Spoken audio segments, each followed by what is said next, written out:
In today's video, I'm wanting to teach you how to open and use Zoho Sheet. We'll start right from the Zoho All Products page. In the search bar at the top, type Sheet. You'll see Zoho Sheet appear in the results.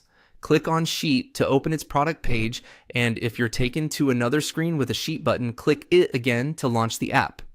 Depending on your account, you may be prompted to sign in. Just follow the on-screen prompts and you'll land in the Zoho Sheet home area. Next, create your first file. Click New Spreadsheet. A blank grid opens in a new tab. At the top, you can rename the file so it's easy to find later. You'll notice rows numbered down the left, columns labeled across the top, and a formula bar above the grid. This is where you'll see and edit cell contents. You can enter data manually right away. Click any cell, type your value, and press Enter to move down or tab to move across.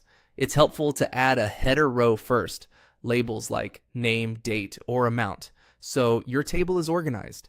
Zoho Sheet saves your work automatically, and you can use familiar shortcuts like Control or CMD+Z to undo.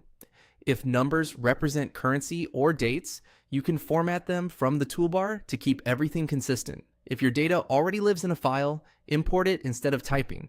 Go to File in the top left, choose Import, then select.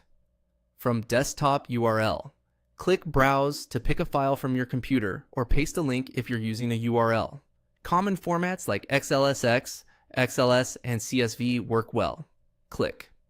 Next, to review basic options, such as bringing data into a new sheet or replacing the current one, then click Import. Zoho Sheet will load the content for you, keeping your columns aligned. If anything looks off, you can adjust formatting or column widths after the import completes. When you're ready to take your data with you, export it. Click File again, choose Download As, and pick either MS Excel Workbook for a fully featured spreadsheet file or CSV for a simple, universal text format that's great for databases and uploads. Excel preserves formulas and formatting best, while CSV is ideal for clean, plain data. That's it. You've opened Zoho Sheet, created a new spreadsheet, entered data by hand, imported from a file or URL, and downloaded your work as Excel or CSV. Practice these steps a couple of times, and you'll be ready to build, import, and share your spreadsheets with confidence.